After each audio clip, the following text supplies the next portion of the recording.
Hello and welcome to another transfer podcast here on Anfield Index. And if you're live with us on YouTube, welcome. If you're in the comments, welcome. And we're going to start with the biggest story that we can lay our hands on at the moment in a Liverpool context, at least, Dave. And that is the story of Mr. Jeremy Frimpong. Can't get away from him on social media.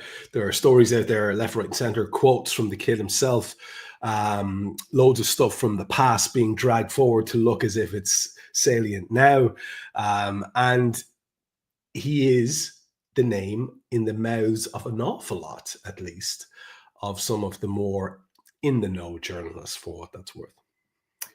Yeah, I honestly can't believe the amount of messages and screenshots and things you've exchanged this week. And it leads me back to a famous Bible passage, and two of the apostles, Barabbas and Thaddeus, whom Bartholomew, I should mention, was in this as well, who actually turned round to each other at a specific moment during the crucifixion and went, how the fuck is it only Tuesday with everything that's going on? That's what it honestly reminds me of, Trev, truth be told. But, I mean, Jeremy Frimpong, everyone's seen this. Everyone's seen the stories. Everyone knows the names. Like, throw them in the mix.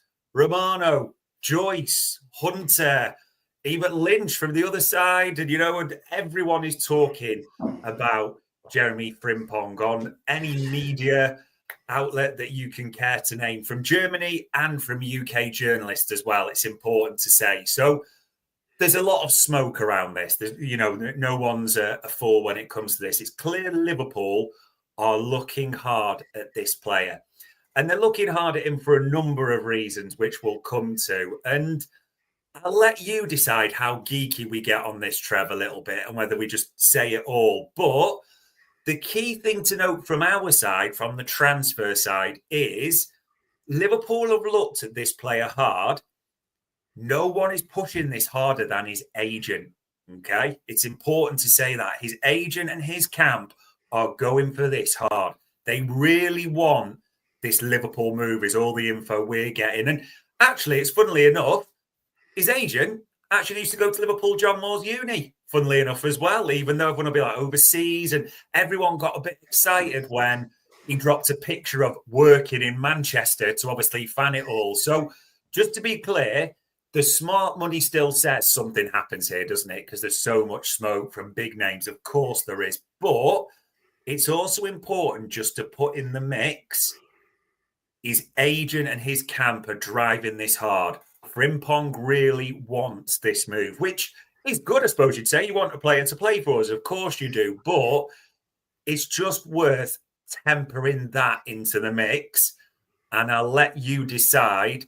And Pete has already put there, Ali, Lynch vindication. Just to be clear, no one's confirmed either way. Yes, this will definitely happen. No, it won't. We're just presenting what we've been told. And as I said there again, there's a lot of smoke around this. I wouldn't bet against it. But this agent is driving it hard. Frimpong's camp really want this. And I'll let you decide how geeky you want me to go on the next bit, Trev. Well, look, the kid himself, there's a great clip of him saying about, I think he's talking about when he was a kid and how there were lots of scouts watching him. And his preference was to go to Liverpool. And he said something about the travel was too much. So Man City was on his doorstep. So he took the easy route of going to Man City as a kid, right? So if it tells you nothing else, it tells you he's always been obviously one to watch.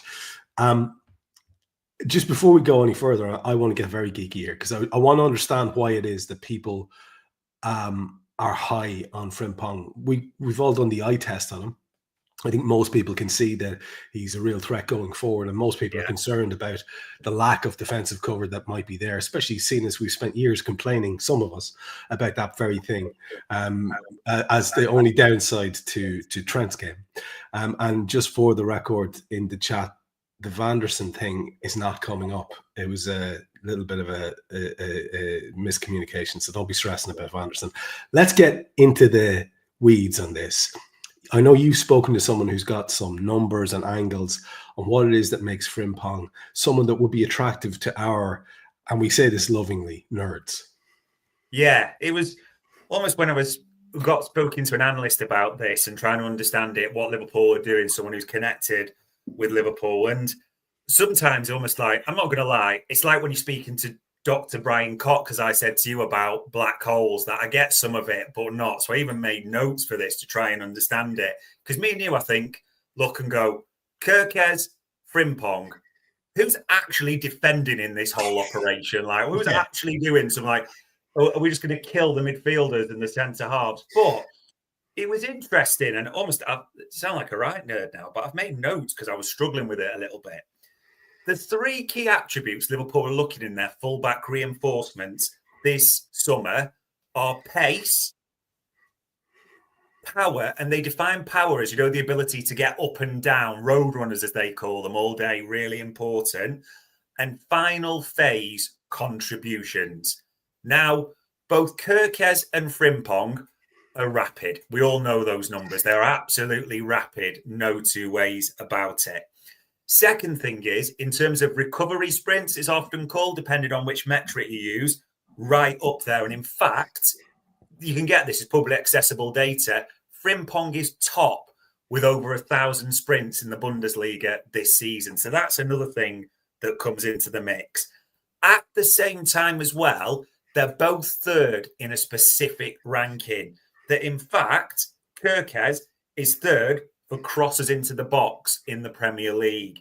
Actually, third for crosses in open play in the Bundesliga is the man on the screen, Frimpong, as well. So those are the key things. Now, naturally, people are thinking, so we're just sacking off defence for all this? Absolutely not.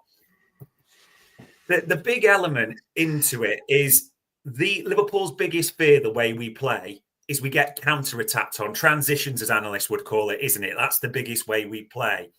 The big thing that analysts and a lot of people are looking into, it doesn't make us perfect. There's still a lot of question marks around these two. But with their pace, with their recovery sprints as well, it would reduce your risk of getting transitioned on, as opposed to a certain right back strolling back with a fag in his mouth, or maybe a Mr. Robertson who can't quite make that, shall we say, anymore as well. So that is in the mix.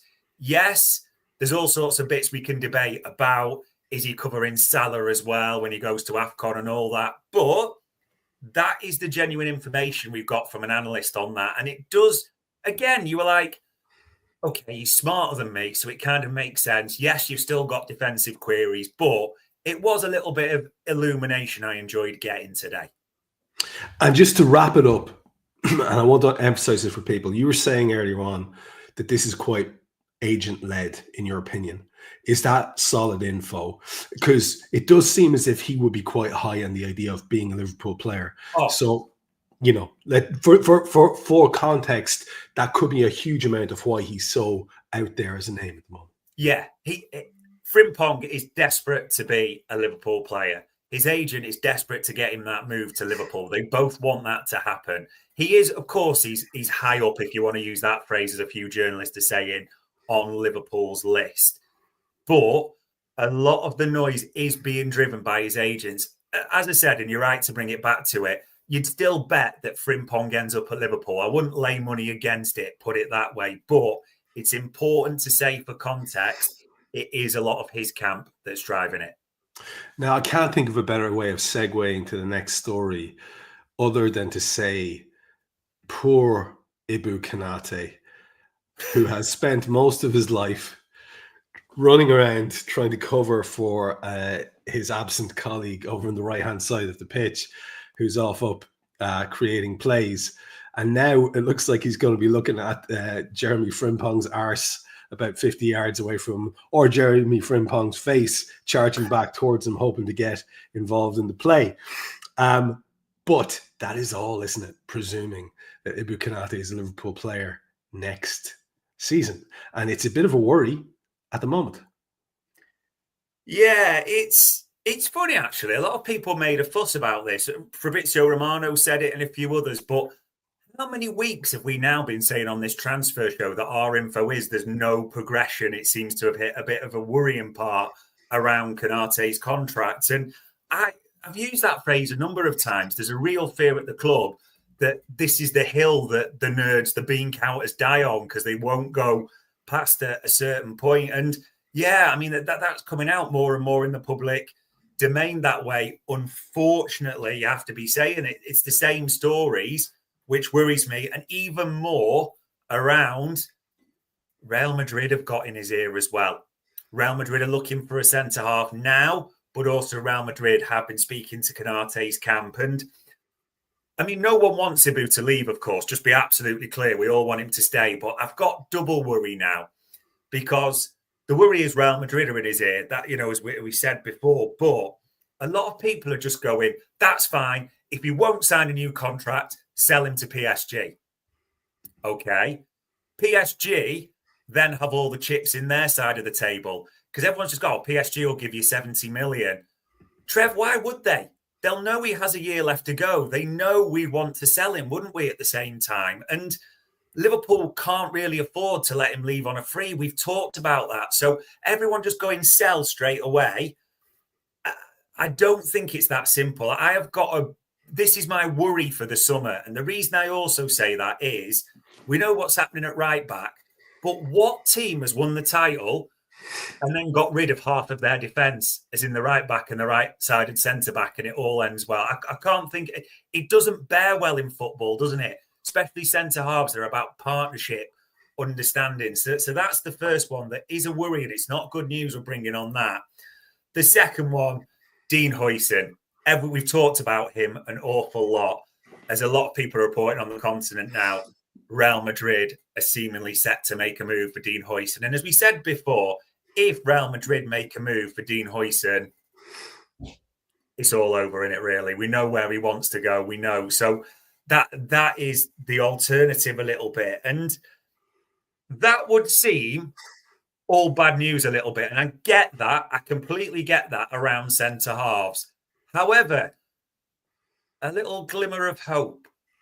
Just keep your eyes peeled late tonight around a specific centre-half name that is worth getting excited about. It's not our exclusive. It's not right for us to drop it at all. But later on tonight, ladies and gents, just keep an eye on your phone for a centre-back update. Oh, you little tease. And of course, we can say that. And we should also prep people that it's not going to be necessarily, one of these circus tent, top of the range names that's going to get you all giddy. But it could be a very interesting one from what you said earlier on. Just to wrap up this stuff on Ibu, a lot of people are chatting over and back about the figure that we've mentioned on this show for the last 3 weeks or so, which is from 80 to 200,000 is the reported jump that he's looking to make. And all I'd have to say on that is Ibu needs every cent of that 200,000 because he likes his private jets, it appears. Did you see McAllister saying, "I want to be you when I grow up," with a picture of Ibu having his breakfast on his private jet? So why we're here doing a transfer show and on our second job of the day, Dave, when the lads are off in Dubai having the crack on a yacht, makes me wonder, I have to say. But anyway, that is that. Keep an eye out for that story later on. We would obviously tell you if we could, but we can't until it's a couple hours. You'll be okay. Relax. We have further stuff ahead, though. We've got lots more stories to talk about. And I think that Hujsen thing, that's what I want to say. On the Hujsen thing, would you not be of the same opinion as me? Honestly, without putting too fine a point on it, fuck that guy. Because if he has got Real Madrid as his destiny club, his dream club, we've heard that a lot lately, then who the hell wants him? Who wants a fella who's going to want to get 1 or 2 good seasons and then he's going to be angling to get out? Come on. We have to think a little bit bigger and better and more optimistic than that when it comes to targets. But we'll move on away from that defensive area and go to the guy who will probably be, along with maybe his South American compatriot, the key to any great doings or dealings that we do. And we have, and we can reinforce later on, that Liverpool are still in for some huge names, still being linked with them, and it's real. But of course, that will mean that we'll have to get some money in because that's just how we operate. We're not Chelsea, we're not Arsenal. We can't just spend a load of money and hope. Nunez is going to be the key here. And Nunez, fetching a very pretty sum. And I think since we spoke last, those links to Saudi Arabia really hotted up a bit. So tell us what you know about Nunez, but also you're going to have to rope in Luis Diaz here, who lots of people saw play at the weekend. And I saw lots of comments about why would you ever want to let this guy go? Maybe forgetting in different spells that he had. But at the same time, it's not really about that. I thought he spoke reasonably positively about his future at the club as well. So what do we know about those two and the knock-on effect in terms of us pursuing others? Yeah, Darwin in a weird way might almost be the key to our summer, because there's a lot of interest with clubs that we wouldn't mind a bit of a swap with. I mean, we talked last week, didn't we, about Atletico, that Sam Maguire article and that potential. Napoli, as we know, have also made an inquiry. So people will be saying, Osimhen, and get it out of your system now, people. Put words like AFCON, injury record, attitude, and all that in the chat panel. Get it out of your system. But yeah, there's a potential there. And also, as you said, various reports that with this Club World Cup, which seems to be driving everything at the moment, doesn't it? Al Hilal are wanting to get this done as fast as possible when that window opens on the 1st of June. So they have him in the squad and have him ready for that trophy, the Club World Cup, which seems to be like the greatest prize in world football, it seems, at the moment for a lot of clubs. So that fires into the mix. Honestly, I do think Darwin's going to have a big say in who and what we can get in our forward. And the second one, you're right to mention him, Luis Diaz. Those quotes are out this week, isn't he? And in case anyone's missed it, for me, I would stay at Liverpool, however many years it takes. It also depends on the club, everything. These are the details that are sorted out separately. Very calm. I'm happy and enjoying the Premier League. Now, it's still important to say with this, because Luis Diaz also mentioned those quotes that we'll speak after the season's over with Liverpool and say, Luis Diaz and his camp want a new contract, Trev. Like, make no mistake about that. They've not had the bump, as we've said. They want the renewals. Luis Diaz is also, as Liverpool have him, a peak and trough player. It is important to say, though, Luis Diaz's record, especially recently and now overall, is very good, isn't it? When you look at the record of that front three of Gakpo, Salah, and Diaz, click your name then. But literally, as people were saying, and it's important to reference, their stats really stand up. They really do stand up against like certain seasons with Mane, Firmino, and Salah as well for this campaign. I know people don't like to hear it, but it's a fact. However, does that mean at 28 years old, nearly 29, Liverpool are going to give Luis Diaz a new deal? The only way I think this happens is if they almost give themselves too much to do in this window, or they can't get who they want, if that makes sense, in other positions. Because we know Darwin's definitely leaving. We know Luis Diaz wants a new contract. Will Luis Diaz get a new contract? I wouldn't bet serious money on that, Trev. Yeah, it's really interesting. It's really interesting because I think he actually divides a lot of the fan base as well. People who can see the effort, the positivity, the constant running. Yeah.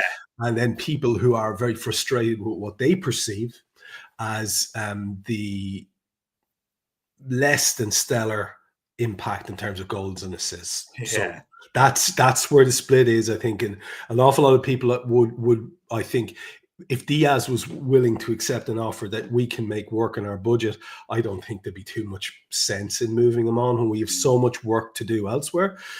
But if he was one who was going to earn us 50 or 60 million in the Saudi market, well, all bets are off then, lads. All bets are off then. And don't fool yourself for a second to think they're not, because that's where our guys get all excited when they think we now have this budget, which we can go and approach the targets that we have outlined and been studying for ages. So it's very, very interesting. A lot will depend on the club's assessment of the player in a very real way.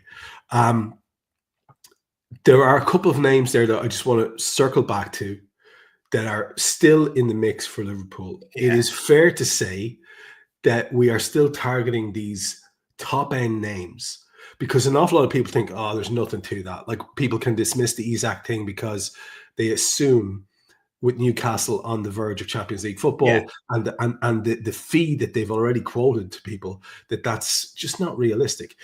People will say that the Alvarez thing seems like a stretch, even though, was it the show before, we were talking about the very real conversation about Darwin and money and an exchange.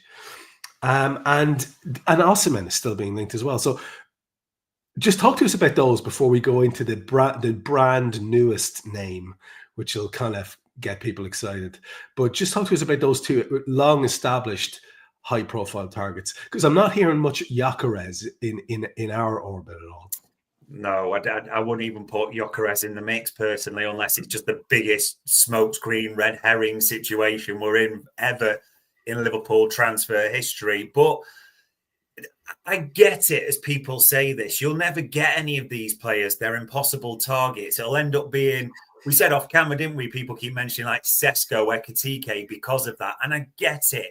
I get all that. I fully understand what people are saying.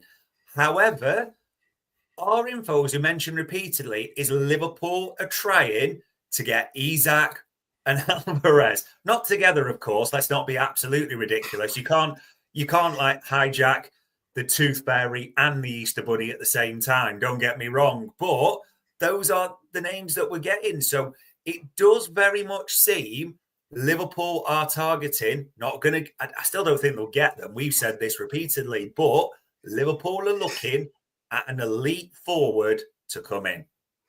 And look, if we can get rid of Darwin Nunez and get money in, and we can come up with an offer for Diaz that his camp are happy with and he's happy with, and we make that recruit, like, selling Jota is another option here. And, that also frees up some wages money, which could be, directed towards Diaz and whoever's coming in. There are ways of doing this. And for me, the two ones that you would move because of the situation from various reasons would be Jota and Nunez. But we'll see. It's not unfortunately our call whatsoever. It is nice, as Ali says there, that we're pursuing top shelf players. And speaking of which, Dave, there's another one that's been heavily linked this week in that attacking area. Now, ladies and gents, set your ears to erotic active listening, because this is a good name, I think. I'd be surprised if anyone disagrees. Now, we'll have seen about Rodrygo that he was left out the El Clasico. He left training as well, all of a sudden with Real Madrid. And there's a lot of people not buying it, that Ancelotti saying, oh, he had a bit of discomfort in his leg. He's had a fever and didn't train last week, so he wasn't fit. As a few Spanish sources have reported, he was in training because Real Madrid have the open access and it's videoed. So that's kind of like, I'm not even... Don Carlo, what a legend, but he's on his way out anyway, isn't he, as we know? So, how much is that? Also, quite a few stories from Marca, in Spain, saying he refused to play in this, not happy at Real Madrid, struggling a bit, wants to get out. Okay? So there's that. Now, get it out your system, ladies and gents, that this is ITK nonsense. We're making up. I know this will be coming up. I also like the guy on Twitter who referred to me as the nonsense-talking fat head. I appreciated that comment or description as well. I did enjoy that personal one, so that made me laugh as well. But check this. Had it stood up, as you will know, Trev, you've seen the screenshots, our best sort. We really checked on this. Had it stood up, Liverpool are making an active play to try and get Rodrygo. There will be competition for this player in the forms of other Premier League clubs as well. But Liverpool are making an active attempt to try and get this player. Not only that, they spoke to the agent already. And the key information that we have is, and there's all the, it's not just the Edwards history of Rodrygo. Everyone knows that. It's a bit separate than that. Rodrygo is a massive family guy, a massive family man. Has a huge family. They're the centre of everything for him. Liverpool have already invited them. They are rolling out the red carpet for this. So, Rodrygo, 24, won it all, Brazilian international, skills, let's be honest, he's hurt us in the Champions League before as well. This is a sexy player. This is also, it's funny this summer, we spoke about this off camera. Liverpool are going for tier 1 attackers, which isn't normally the way we seem to do this at all. And I'm not convinced we'll get these tier 1 attackers, but we are trying for tier 1 attackers. For a second there, I thought you said Tijuana attackers, and I was getting excited about some sort of. But I will say this: somebody in the comments mentioned, like, since when is Rodrygo striker? We just moved on from one story to the other. It's not necessarily that we think it's him or Alvarez, but if a player of great attacking quality becomes available, Liverpool should be interested. It is as simple as that. And as someone said earlier on, again, to quote him again, I think it was Ali, the fact that we're in for these people, like you said, we're actively going for these tier 1 people. Now, a little bit of a cautionary addendum there. We have been going for tier 1 players for quite a while, and we famously lost out on those tier 1 players summer after summer. Think centre midfield if you think I'm talking shite. So let's just see. Tijuana tacos. That's what I heard, Travis. Yes, Tijuana tacos. And that's what they're going to be called from now on. Not tier 1 attackers, but Tijuana tacos, like Alvarez. I love it. Excellent. Now we move along. One last bit of Reds related news in terms of the youth development. And I know you want to fill us in on here. And we're trying to sweep up a few high quality young players from elsewhere. People don't always get excited by this, and I get it. I completely get it. But you've got to think of players like Rio Ngoma and certain limitations we know with, I can't believe we're saying Brexit on this program, but all we know about recruiting youngsters from abroad and everything like that, we get how all that works. Liverpool are watching that all the time. And if you've got any doubt, think Rio Ngoma, think Trey Nyoni. Liverpool always are trying to get the best in that market. Now, you may have seen him actually come on for Leicester the other day. I think it's Jeffrey Monger, it's pronounced, isn't it? And I think he had to get literally permission from the school to play, and he couldn't have sponsorship on his kit for Leicester because of his age as well. I think he's actually at 15, 16. Liverpool are looking at this kid hard. Liverpool have already made overtures to, his parents and all that. They would really love to get this kid. So he's the first youngster to keep an eye on. And I get it's not immediate first teamers. It's not as sexy as an Alvarez or something like that, but they are important moves. And if anyone disagrees, remember what we've said before on the transfer window.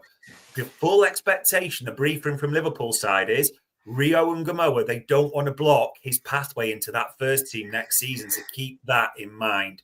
Also, I don't know if Michael Edwards and those are a bit vindictive, but Leicester hate us. We hate Leicester and their fans, of course, but they hate us as a club because we stole Trey Nyoni for peanuts, didn't we, from them? So another chance just to rub that in. And another chance to piss clubs off and people like that. We know that Chelsea aren't happy with us and tried to take us to court for the Rio and Ngoma thing and all that. They have a keeper I've never heard of, you won't have either unless you follow youth football, called Freddie Bernal, who apparently is the best young keeper in England, and all the clubs are looking at him now.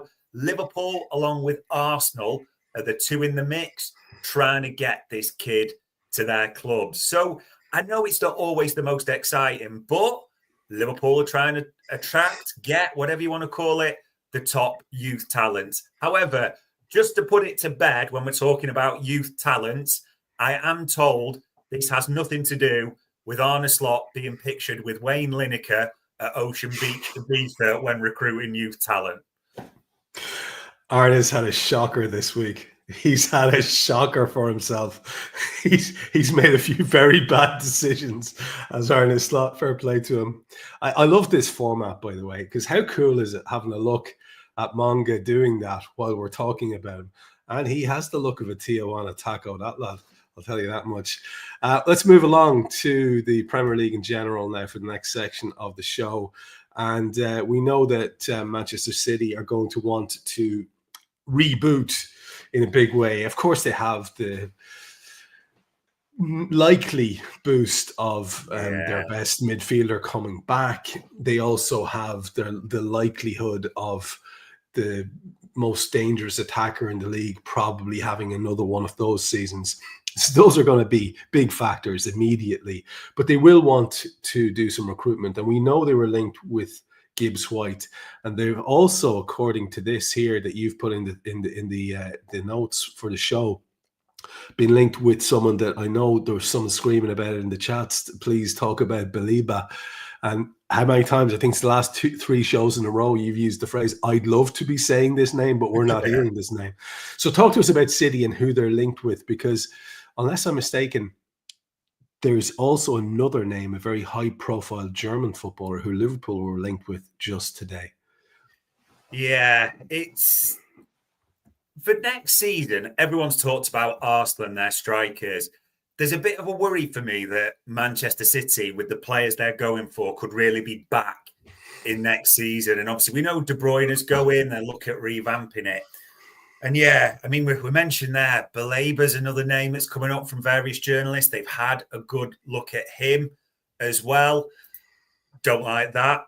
Also, don't like the fact that, as I sent you the screenshots and different bits, Manchester City are discussing it again with Adam Wharton's camp at the same time. They had a bid in January, which was a bit of a piss take bid, really, turned down. I think they knew, but it was more to like lay the groundwork for Adam Wharton, was the belief. And I don't like that at all, because everyone's going to want us to say, we're chasing Baliba, as you said, we're chasing Wharton.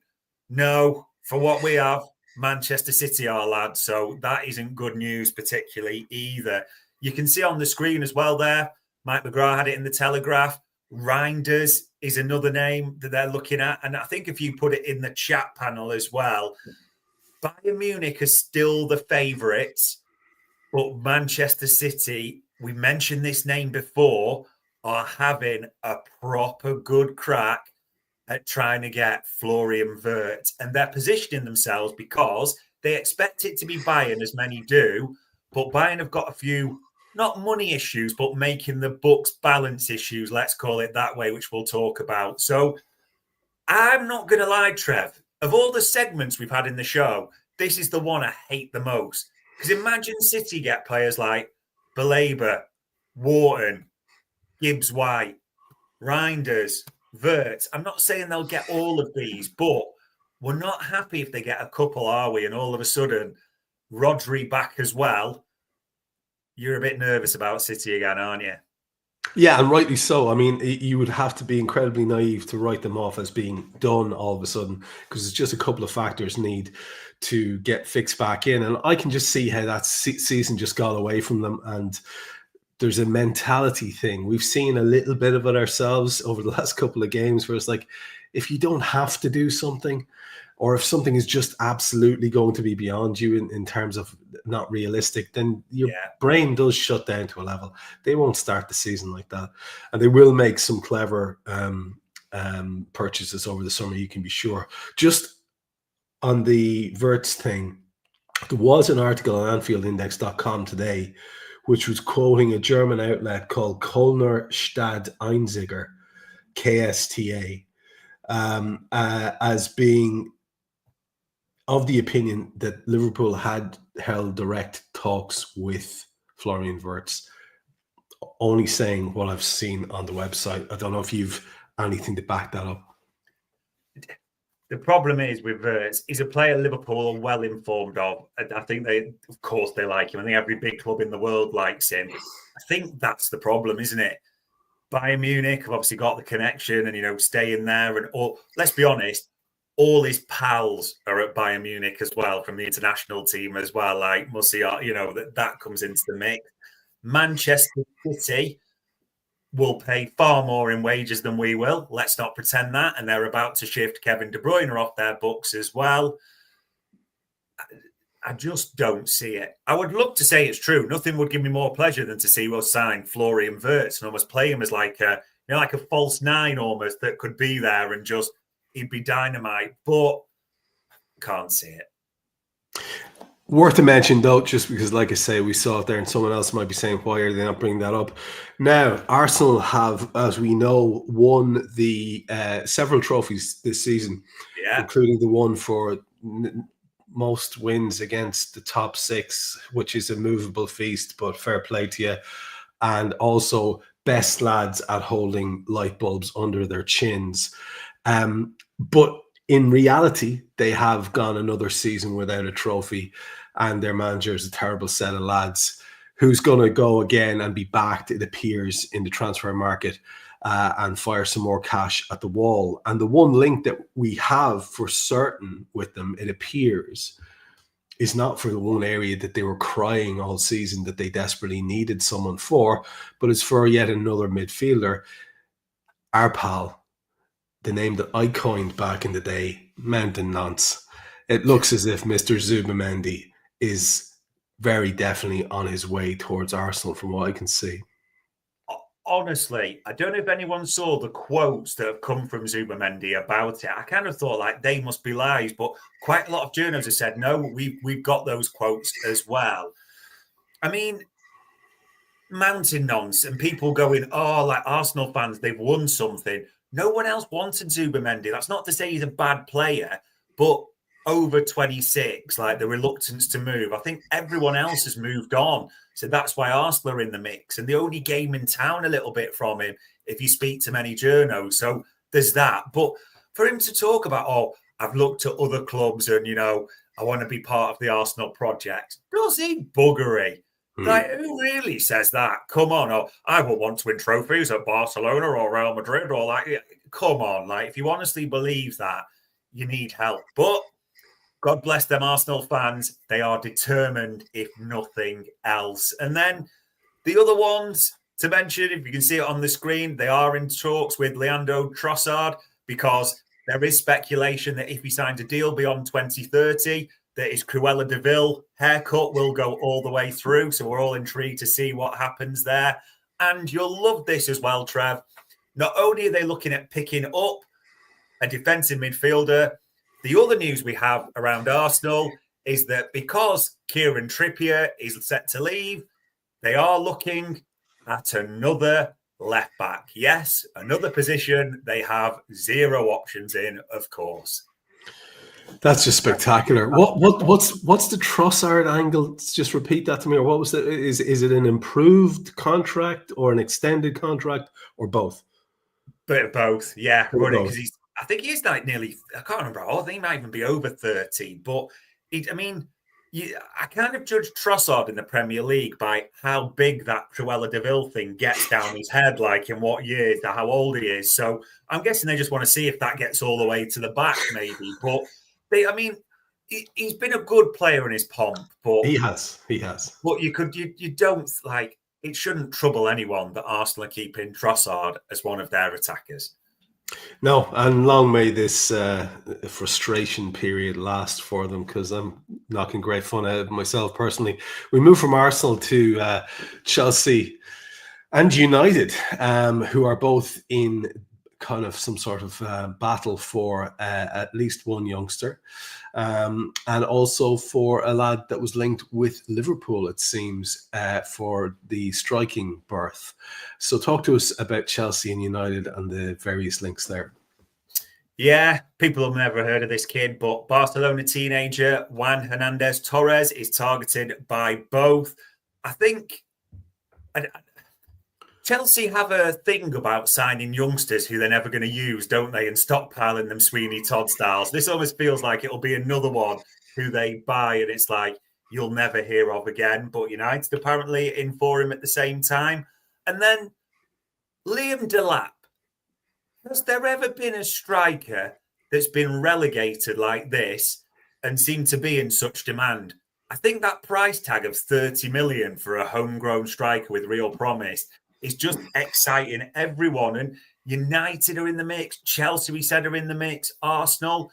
But one of the big things we got, as well as the other options, is he does like the idea of moving back to the Northwest where he's from. So if United do get the Champions League, don't write him ending up there off. Interesting. And just on that, the Liverpool Delap links have pretty much disappeared, haven't they? I haven't heard anything in quite a while on that one. That fair to say? Yeah, I think again he's a player that if you were Liam Delap and Liverpool were telling you, listen, we like you, we're going to sell Nunez, we'll probably try and flip Jota. So if we get rid of Jota, you can come in and obviously work your way up. Oh, by the way, we are targeting some other forwards and other attackers at the same time. When Arsenal, Manchester United and Chelsea are in your ear, you are struggling to see it a little bit. I mean, the latest we said last week, wasn't it? Liverpool have talked to his agents and encouraged them to hold off. But if you're Liam Delap's camp, why would you, in all honesty, if you're not a Liverpool fan? Yeah, fair. And we normally save Saudi to the last section of the show, but what we'll do is we'll use it as the last section of this middle part because there's a nice segue there with United, who we've just mentioned, and their current captain, who is being heavily courted, it seems, by the Saudi League, again, with this competition in mind, no doubt. And they're not just setting their cap at Bruno Fernandes, but also at a couple of other players around the Premier League. So just talk us through this, because it does look like it's going to be an interesting factor in the immediate short-term window that we've got coming up. Yeah, so even if it's just for a short period, we got a real chance of the Saudis being the paradigm shifters as well, just the disruptors for this little period across. And I mean, Amorim's spoken about it in his press conferences, hasn't he, about Bruno Fernandes and want him to stay. And these are well-established stories that the Saudis would love to get Bruno Fernandes for a princely fee. There's another Bruno as well that they've talked to Newcastle about in Bruno Guimaraes. And people thinking, well, why would they? Well, who's trying to buy him and who owns the Saudi clubs? Oh, look, It's all the same person, isn't it? Like, I'll talk to myself. I want to buy Bruno. How much should I pay for Bruno? So they can easily have that little conversation that way, can't they? So, yeah, absolutely. That is an option for Newcastle, which could, if it's possible, suit everyone. And then to stay with the glamorous names, Abdoulaye Doucouré at Everton, who is set to be on a free, Trev. And yeah, the Saudis are making an offer to his camp. I'm not going to be funny.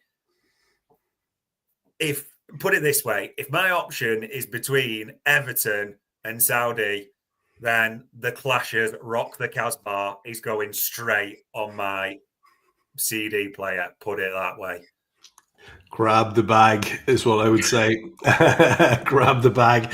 Let's go to Europe then, and we'll start off with a club we've already mentioned, Bayern Munich, who, as you said, are eyeing up Florian Wirtz like they do every big player that comes through at any club in the Bundesliga. And those big players almost inevitably all join them. So that's one story. But there is other bits and bobs going on around Bayern. Sané, Jonathan Tah links as well. Talk to us about Bayern at the moment. Yeah, Bayern it was kind of expected a little bit that they'd just do this Sané renewal, but he didn't. Not only did he not take the renewal offer, he then switched agents to Pini Zahavi, a player, a super agent that's well known, who then came back with a counter proposal as well. So he's playing hardball, which was not in the Max Eberl, Christoph Foyne playbook or desire at all. So that is a little bit troubling for Bayern at the moment, trying to do that. It's important to say that agent change in the Sané situation has thrown a bit of a spanner in the works, mainly as they want to carefully manage funds so they can get Wirtz through the door, don't they? That's their top target, of course, but that certainly ain't going to be cheap. And Leverkusen aren't going to let him go for nothing by any means. They've got to manage that. They're also trying to, now that Eric Dyer is off to Monaco, that legendary centre-half, off to another big European location, Jonathan Tah, who is on a free, and they're looking at him as a shorter-term option. The only other issue, though, that they've got is there were Barcelona, and so are Real Madrid looking at Tah, even as a shorter-term option if needs be. He's all of a sudden a very average centre-half. He's in a very strong position, but Bayern are also not able just yet to get rid of Coman as they're trying to as well. They're trying to make a lot of things happen, Bayern. Ultimately, they're trying to get Florian Wirtz through the door.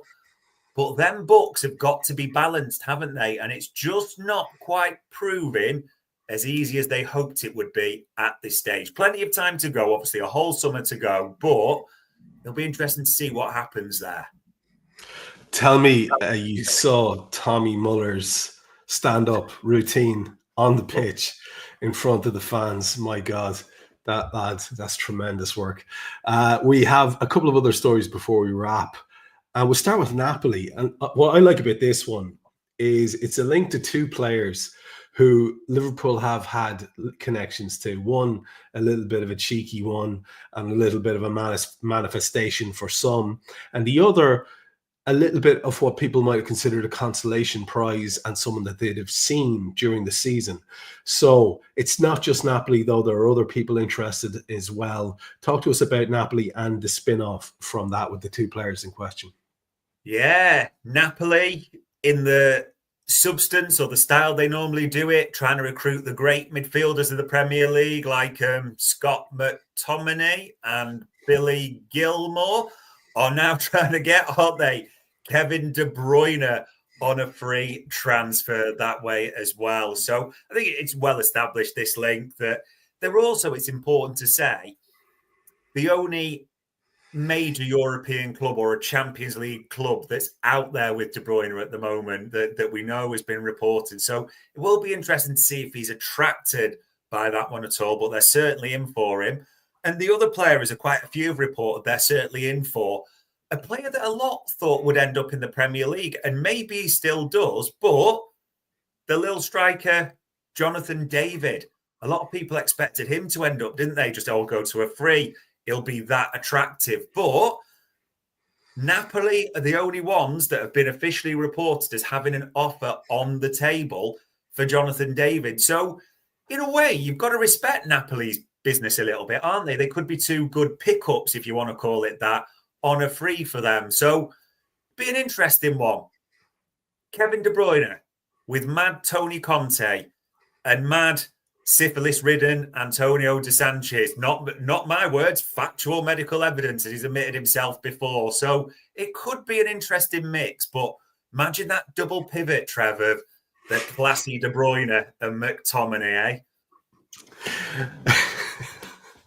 Yeah, I saw some footage of them during the week, and it's just hard to see it as anything other than a Premier League players' retirement home at the moment. And I don't know, and that's not to be. I don't mean that to sound judgmental at all, but there was a slow motion goal that was scored with McTominay assist to their striker, Chelsea, Everton.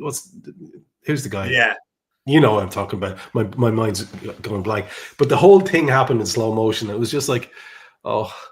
So maybe that could be the perfect move. Let me expand on this because you'll love it. I nearly forgot. I know you love this story from last summer as well. Go on. McTominay's misses and the Ponzi scheme. Oh, yeah. No one expects McTominay back in the UK for a good period anyway, because his missus and her dad pleaded guilty or accepted like a plea deal. Is that what they call it? When they get a certain penalty and all this. And his missus is banned from being a director. McTominay paid her fee as well for that. So, Scott McTominay now and his missus have got certain rules about whether they could operate businesses in the UK. So something tells me Scott McTominay might well be settled in Naples for a little while yet. Yeah, his missus has sold Tupperware to half of the Premier League or something like that. We'll finish off with a couple of stories then to get us out of here. Lyon is first, and then we'll talk about some manager situations in Spain. But first up, this Lyon situation. And what's interesting is the knock-on effect it might have on some of their players, one of which we know there was a strong Reds link to. Whether it was real or not, it was real in the media's opinion. So tell us the Lyon story, and then we'll go to managers in Spain. Yeah, Lyon, I mean, we've mentioned their financial troubles. They're not hidden, are they? I mean, there's a real threat. They could be relegated. But At the moment, as it stands, they pretty much need snookers to get Champions League qualification. And obviously they won't get those finances. Everyone knows about John Textor, who, by the way, is now caring that much about Lyon. He's trying to launch a bid to buy Palace again for a third time. So he's in the mix there. So essentially, as a lot of French reporters are saying, and the Uber Eats deal, the sponsorship, the TV thing's gone a bit amiss as well. Lyon will sell players. Basically, they're looking like they'll have to sell players, especially when they miss out on the Champions League. So when that happens, which name gets thrown into the mix as the new Marco Reus, the new Simão Sabrosa, the name that comes round all the time, Rayan Cherki? I mean, how many times has he been linked with Premier League clubs? It might well happen because, don't get me wrong, someone will look at this guy and think, do you know what? Can we really do better for like 17 million quid nowadays and that creativity? And we take an educated punt on this. But yeah, Lyon could just be one, as this is important to say, and I wanted to shape it that way. French clubs, Trev, because there's a lot of uncertainty with this TV deal collapsing. There's only one PSG in France. A lot of the other clubs are kind of not hand to mouth, but aside from your Monacos and things like that, it's just important to consider. So don't be surprised if there's a lot of French talents or talents from French clubs raided this summer. Cool. Good to know. And we will get to this manager story, but just a word. Yeah, I see the comment in the thing in the chats there. I literally said, I didn't want to sound arrogant at all. That was a slow motion goal from Scott McTominay to Lukaku. Yeah. And it just looked kind of comical. It shouldn't have been a goal. The pass was a bit odd. The finish was a bit odd. The keeper's all over the place. I said it looked like a Premier League retirement home. I'm quite aware of where they are in the league. I'll say it trickled in. I'm pretty sure the keeper stopped for like a cigar and a croissant halfway through. Like, it wasn't being arrogant. It was just quite comical in the way it was like a Happy Gilmore put, wasn't it? Like, exactly. That was all it was. It looked like a Premier League return home. That was the whole point. Last story is the manager situation in Spain. And we're fairly certain that Alonso is going to be in situ for this hugely important competition. And that will mean, obviously, that, as you said, Don Carlo will have moved on to his reported job with the Brazil national team. Is there anything else going on there around managers? I heard as well that Mr. Atletico is now the longest-serving manager. Is that correct in the top flight? Yeah, the crazy man himself. Yeah, absolutely. So it's just a bit mental, the manager situation, because the season's not even over. Everyone knows Don Carlo's going to be Brazil manager. Everyone knows Xabi Alonso's coming in. Everyone knows Xabi Alonso's already speaking to Florentino Perez about his targets and what he wants in that regard. And all this, we've got to bring the Lever boys into this. Barcelona have provisionally offered an extension to Hansi Flick because of how well he's done, hasn't he? You know, we got... All right, he missed out in the semi-finals, but he's going to win the league. Obviously, he's revitalised Barcelona. I love this, Trev. I love the Lever boys. They've offered a contract to him provisionally on the basis they can free up the finances in the summer. So as long as they can find the Lever, the contract's yours. Yeah. Spain manager hijinks are well underway.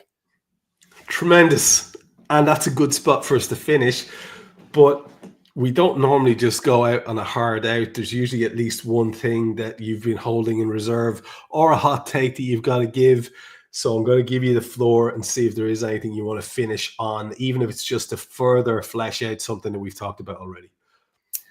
Just, it almost goes back to last week and what we said about the difference between what's been previously and not to be critical of him at all, but Jurgen Klopp having ultimate reign over Liverpool's transfer policy and how it's being seen nowadays.